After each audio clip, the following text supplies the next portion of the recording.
Hello, readers of Every Word, and welcome to Every Word 365. I'm your host, Christina Munoz Madsen, and today we are reading over Luke 7 through 9. Once again, so many good stories and lessons in today's reading. What jumped out to you?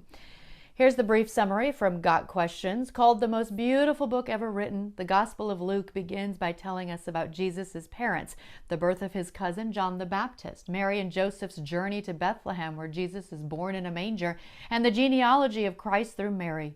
Jesus' public ministry reveals his perfect compassion and forgiveness through the stories of the prodigal son, the rich man and Lazarus, and the Good Samaritan. While many believe in this unprejudiced love that surpasses all human limits, many others, especially the religious leaders, challenge and oppose the claims of Jesus. Christ's followers are encouraged to count the cost of discipleship while his enemies seek his death on the cross. Finally, Jesus is betrayed, tried, sentenced, and crucified, but the grave cannot hold him. His resurrection assures the continuation of his ministry and, of course, saving the lost. I personally want to call attention to Luke 9:23. Then he said to the crowd, "If any of you wants to be my follower, you must give up your own way. Take up your cross daily and follow me." I love that Luke adds daily in his version. The phrase "take up your cross" has been given lots of different meanings over time. So I know this entry from Got Questions is very long, but I believe so much that this is what we are called to do as Christ followers that I wanted to share the whole thing with you. So the question they present is, what did Jesus mean when he said, "Take up your cross and follow me"? And again, that's in Matthew, Mark, and Luke. Let's begin with what Jesus did not mean. Many people interpret cross as some burden they must carry in their lives, a strained relationship, a thankless job, a physical illness. With self-pitying pride, they say, "That's my cross I have to carry," or "That's my cross to bear." Such an interpretation is not what Jesus meant when he said, "Take up your cross and follow me." When Jesus carried his cross up to be crucified, no one was thinking of the cross as symbolic of a burden to carry. To a person in the first century, the cross meant one thing and one thing only: death by the most painful and humiliating means human beings could develop. 2,000 years later, Christians view the cross as a cherished symbol of atonement, forgiveness, grace, and love. But in Jesus' day, the cross represented nothing but a torturous way to die. Because the Romans forced convicted criminals to carry their own crosses to the place of crucifixion, bearing a cross meant carrying their own execution device while facing ridicule along the way to death. It's like carrying your own execution chair.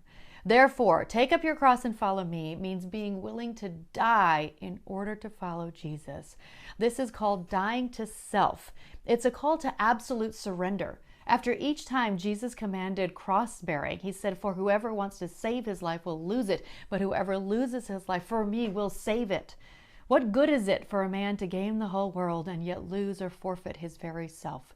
Although the call is tough, the reward is matchless. Wherever Jesus went, he drew crowds.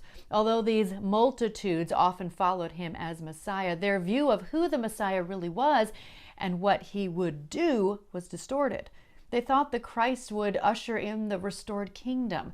They believed he would free them from the oppressive rule of the Roman occupiers. Even Christ's own inner circle of disciples thought the kingdom was coming soon. When Jesus began teaching that he was going to die at the hands of the Jewish leaders and their Gentile overlords, his popularity sank. Many of the shocked followers rejected him. Truly, they were not able to put to death their own ideas, plans, and desires and exchange them for his. Following Jesus is easy when life runs smoothly. Our true commitment to him is revealed during trials. Jesus assured us that trials will come to his followers. That's John 16:33. Discipleship demands sacrifice, and Jesus never hid that cost. In Luke 9:57 through 62, 3 people seemed willing to follow Jesus. When Jesus questioned them further, their commitment was half-hearted at best. They failed to count the cost of following him. None was willing to take up his cross and crucify upon it his own interests. Therefore, Jesus appeared to dissuade them. How different from the typical gospel presentation. How many people would respond to an altar call that went, "Come follow Jesus and you may face the loss of friends, family, reputation, career, and possibly even your life." The number of false converts would likely decrease. Such a call is what Jesus meant when he said, "Take up your cross and follow me." If you wonder if you are ready to take up your cross, consider these questions. Are you willing to follow Jesus if it means losing some of your closest friends? Are you willing to follow Jesus if it means alienation from your family? Are you willing to follow Jesus if it means the loss of your reputation? Are you willing to follow Jesus if it means losing your job?